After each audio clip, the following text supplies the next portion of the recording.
بسم الله الرحمن الرحيم. الحمد لله الذي أنزل على عبده الكتاب ولم يجعل له عوجا قيما لينذر بأسا شديدا من لدنه ويبشر المؤمنين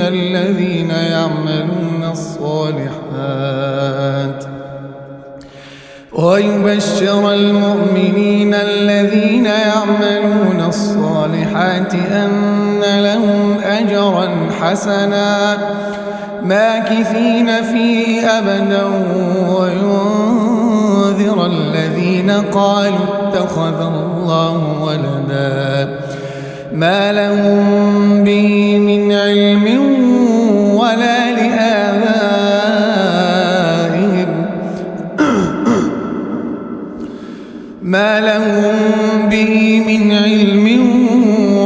لآبائهم كبرت كلمة تخرج من أفواههم إن يقولون إلا كذبا فلعلك باخع نفسك على آثارهم إن لم يؤمنوا بهذا الحديث أسفا إنا جعلنا ما على الأرض زينة لها لنبلوهم أيهم أحسن عملا وإنا لجاعلون ما عليها صعيدا جرزا أم حسبت أن أصحاب الكهف والرقيم كانوا من آياتنا عجبا إذ أوى الفتية إلى الكهف فقالوا ربنا آتنا من لدنك رحمة وهيئ لنا من أمرنا رشدا فضربنا على آذانهم في الكهف سنين عددا ثم بعثناهم لنعلم أي الحزبين أحصى لما لبثوا أمدا نحن نقص عليك نبأهم بالحق إنهم فتية آمنوا بربهم وزدناهم هدى وربطنا على قلوبهم إذ قاموا فقالوا ربنا رب السماوات والأرض لن ندعو من دونه إلها لقد قلنا إذا شططا هؤلاء قومنا اتخذوا من دونه آلهة لولا يأتون عليهم بسلطان بين فمن أظلم ممن افترى على الله كذبا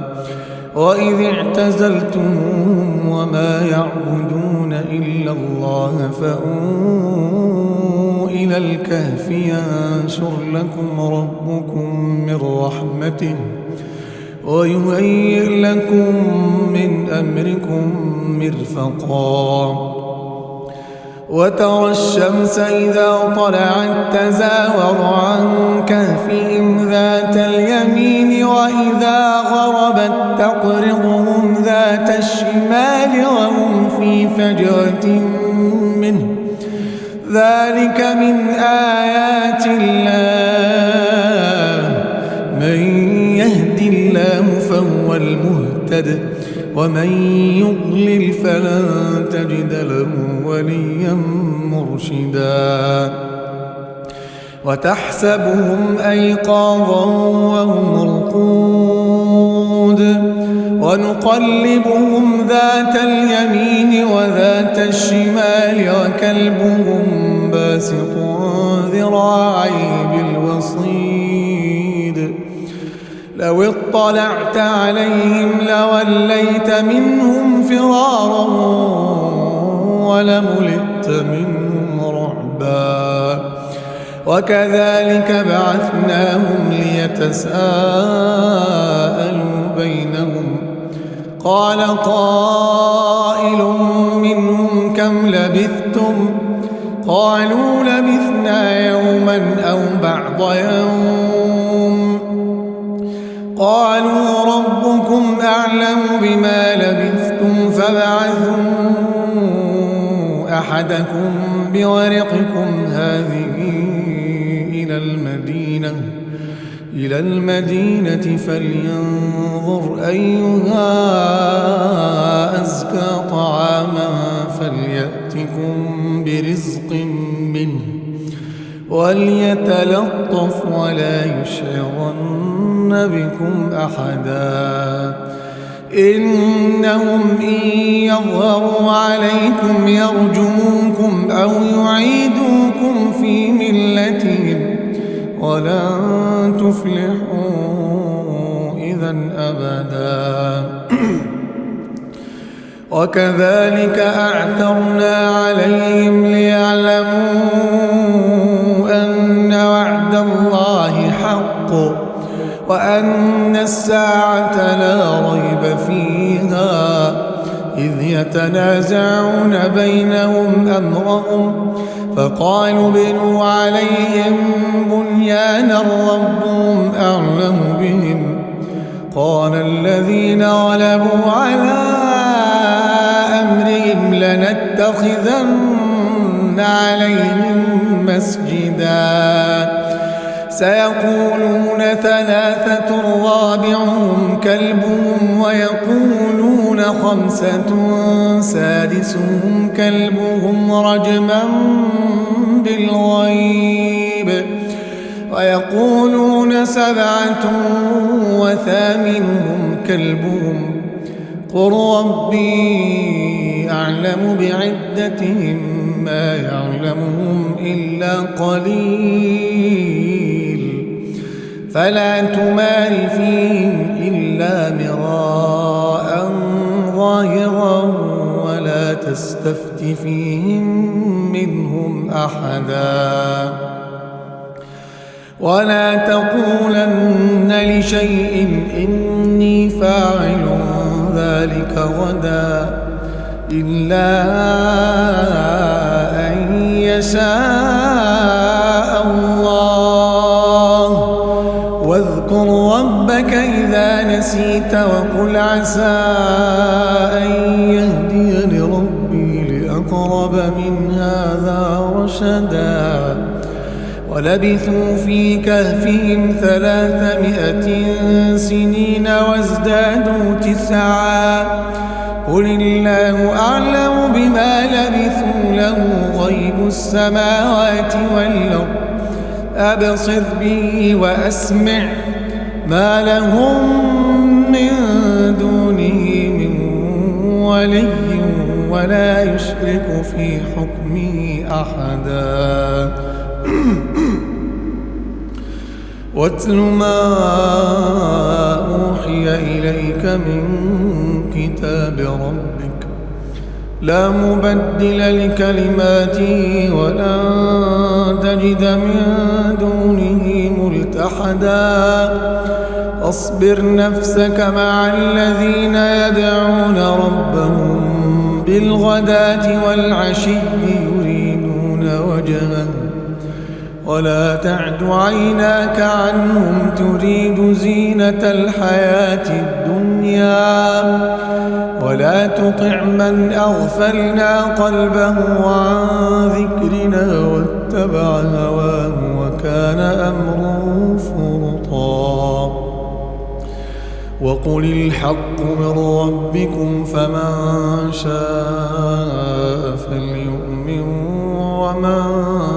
شاء فليكفر إنا أعتدنا للظالمين نارا أحاط بهم سرادقها وإن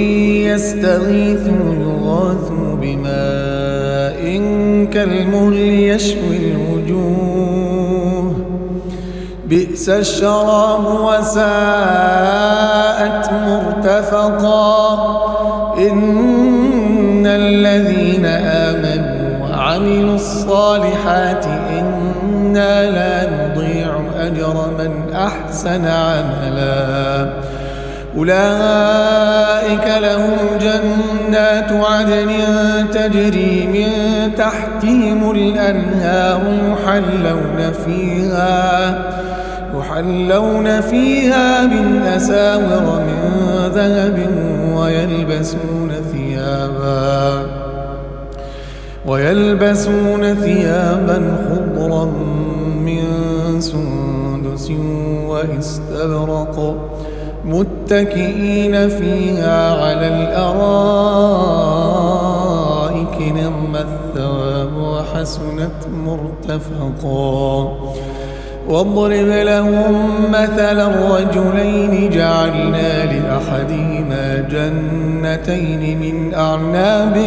وحففناهما بنخل وجعلنا بينهما زرعا كلتا الجنتين آتت أكلها ولم تظلم منه شيئا وفجرنا خلالهما نهرا وكان له ثمر فقال لصاحبه وهو يحاوره أنا أكثر منك مالا وأعز نفرا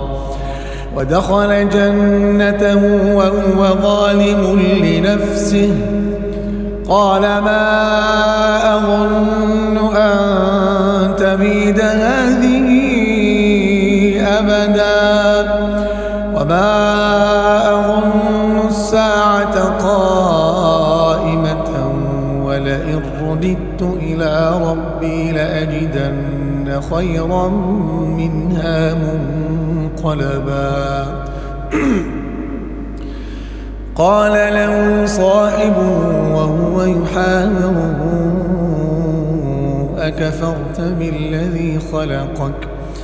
أكفرت بالذي خلقك من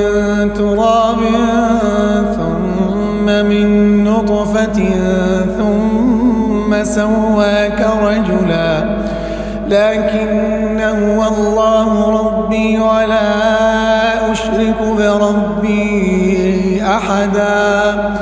ولولا إذ دخلت جنتك قلت ما شاء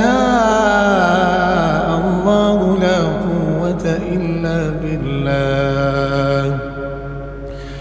إن ترني أنا أقل منك مالا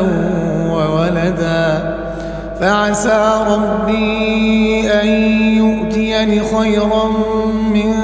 جنتك ويرسل عليها حسبانا من السماء فتصبح صعيدا زلقا أو يصبح ماؤها غورا فلن تستطيع له طلبا وأحيط بثمره فأصبح يقلب كفيه على ما أنفق فيها وهي خاوية على عروشها ويقول يا ليتني لم أشرك بربي أحدا ولم تكن له فئة ينصرونه من دون الله وما كان منتصرا هنالك الولاية لله الحق هو خير ثوابا وخير عقبا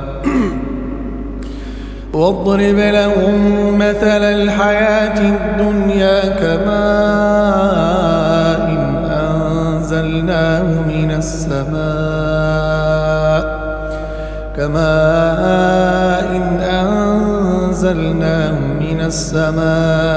فاختلط به نبات الأرض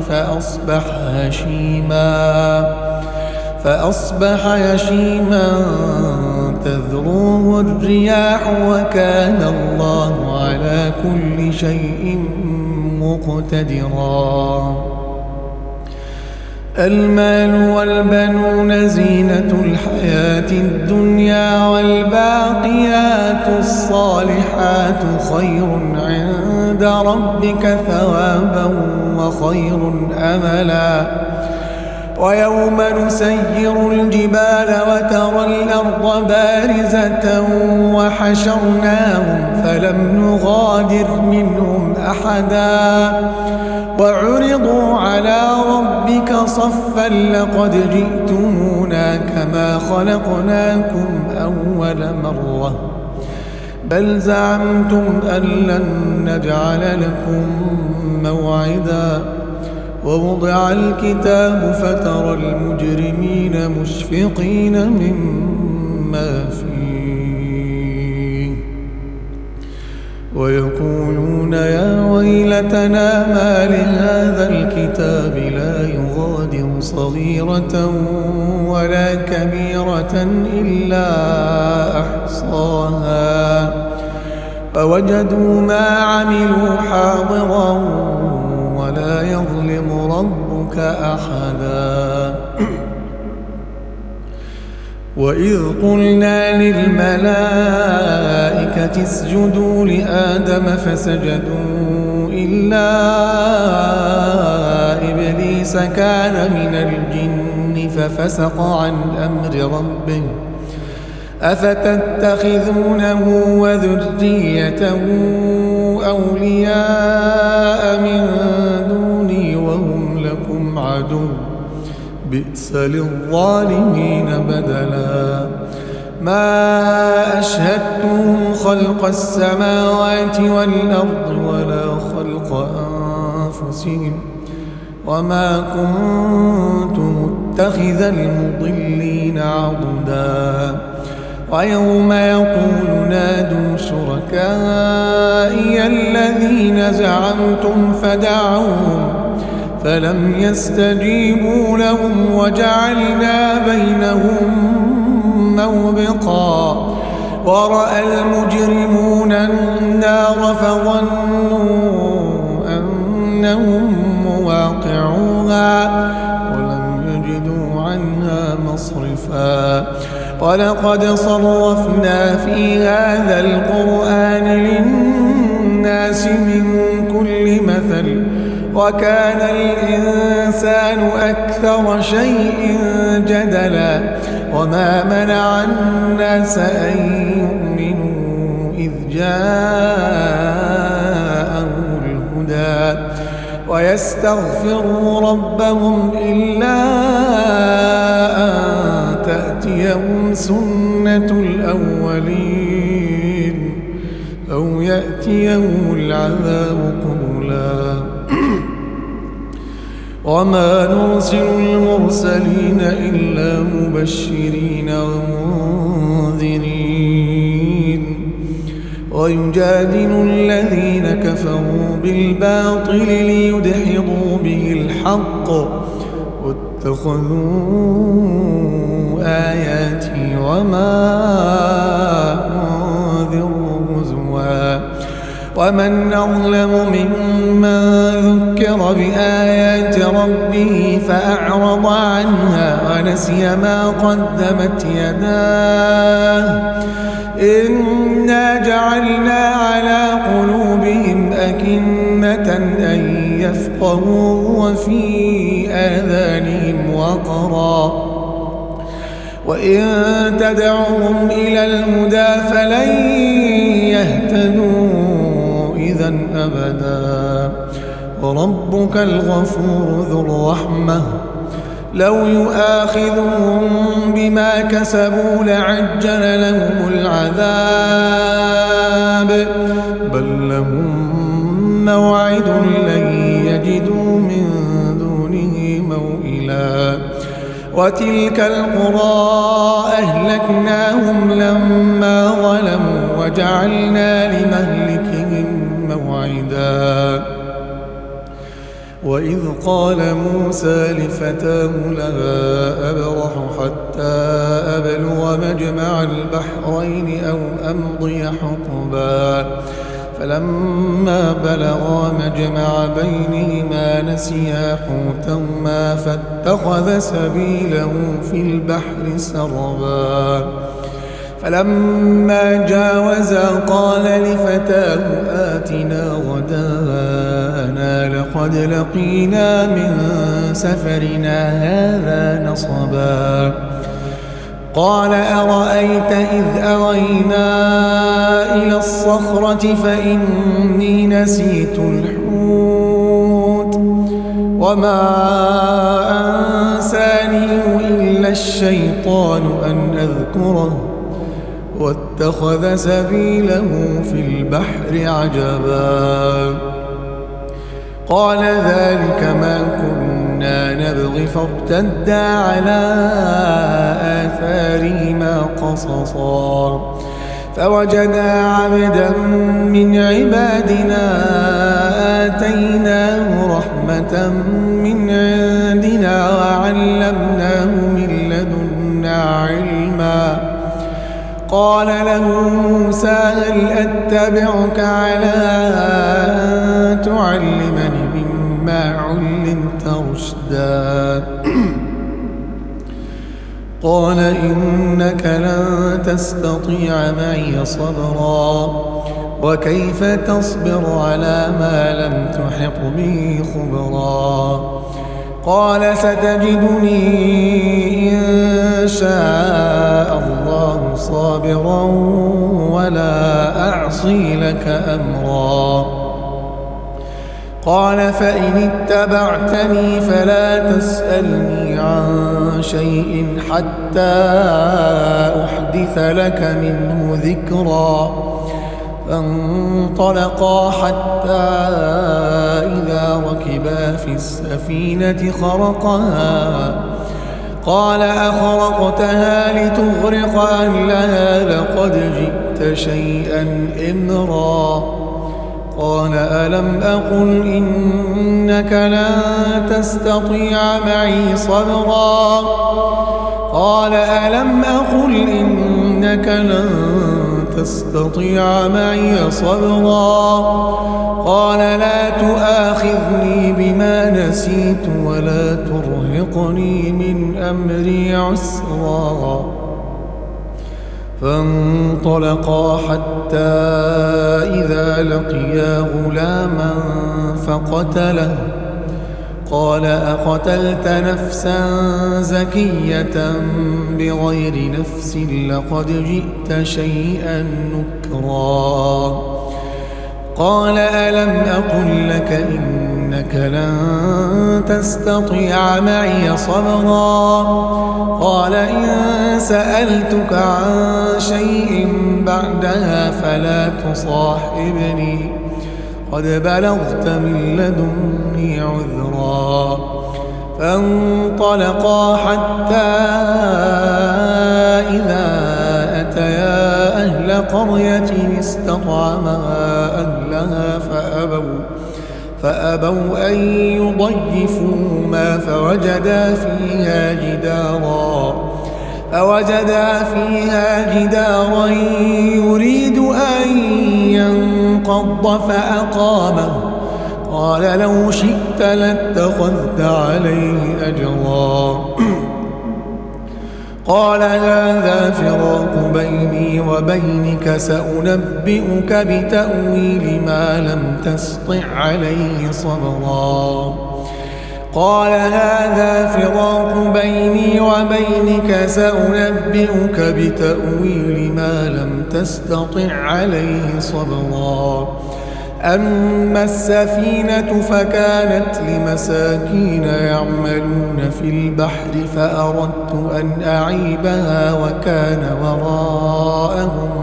ملك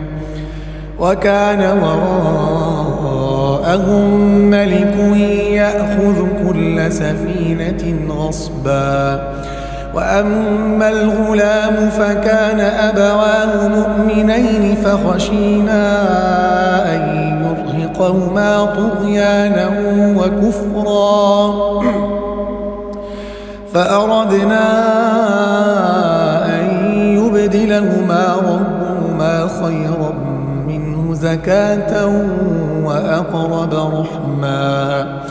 وأما الجدار فكان لغلامين يتيمين في المدينة وكان تحته كنز لهما وكان أبوهما صالحا فأراد ربك أن يبلغا أشدهما ويستخرجا كنزهما رحمة من ربك وما فعلته عن أمري ذلك تأويل ما لم تسطع عليه صبرا. ويسألونك عن ذي القرنين قل سأتلو عليكم منه ذكرا. إنا مكنا له في الأرض وآتيناه من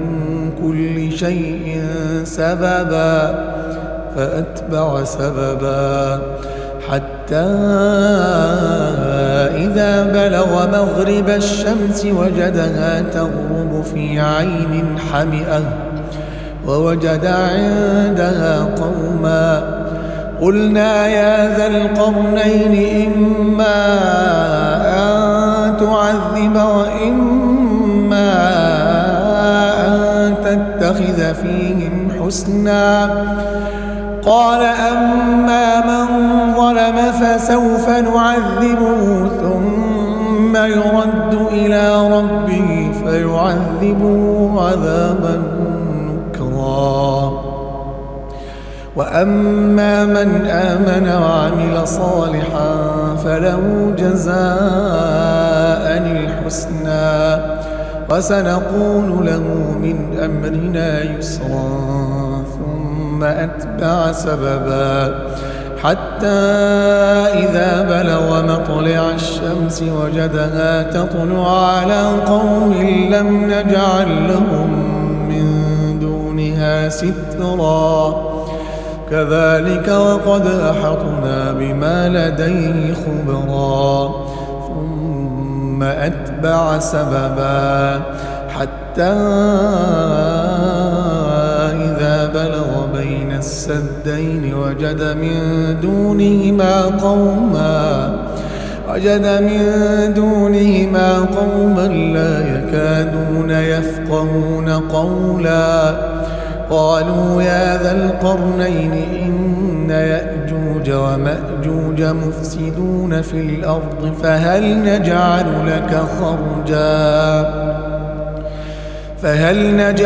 لك خرجا على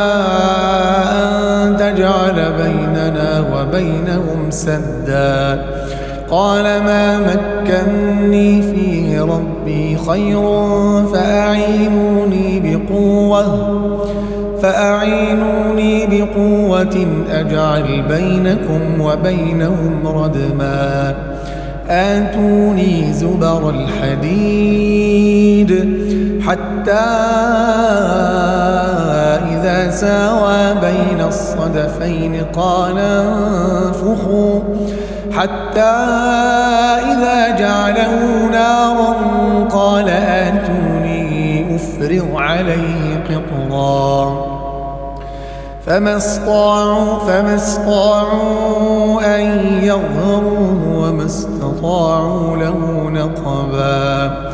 قال هذا رحمة من ربي فإذا جاء وعد ربي جعله دكاء وكان وعد ربي حقا.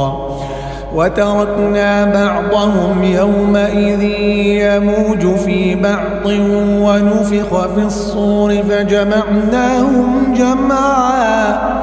وعرضنا جهنم يومئذ للكافرين عرضا. الذين كانت أعينهم في غطاء عن ذكري وكانوا لا يستطيعون سمعا. أفحسب الذين كفروا أن يتخذوا عبادي من دوني أولياء إنا أعتدنا جهنم للكافرين نزلا قل هل ننبئكم بالأخسرين أعمالا الذين ضل سعيهم في الحياة الدنيا وهم يحسبون أنهم يحسنون صنعا أولئك الذين كفروا بآيات ربهم ولقائه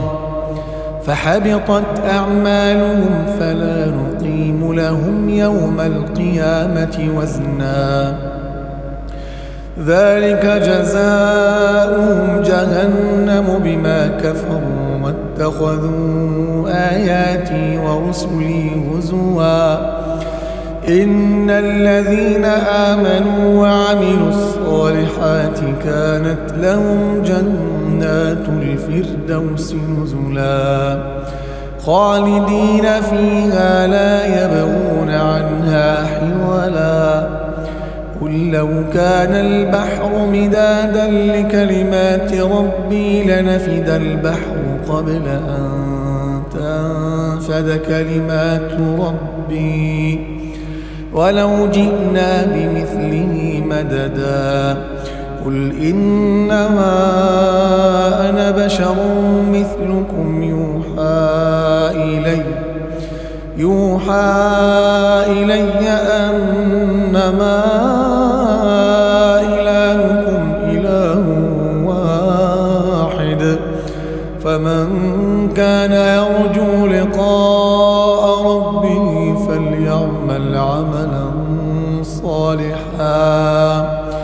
فليعمل عملا